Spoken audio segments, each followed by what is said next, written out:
Ұлы даланың құшағында тарихынан талай сырды шертетін киелі жерлер, құпиясы көп қасиетті мекендер көп ақ.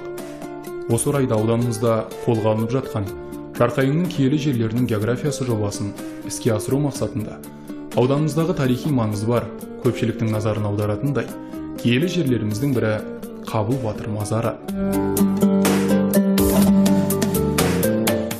Қабыл Батыр мазары қазіргі Ақмола облысы Жарқайың ауданындағы Далабай ауылының жанында орналасқан.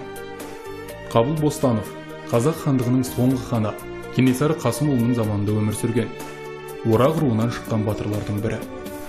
Кенесары ханның әскери кеңесшілерінің қатарында болған.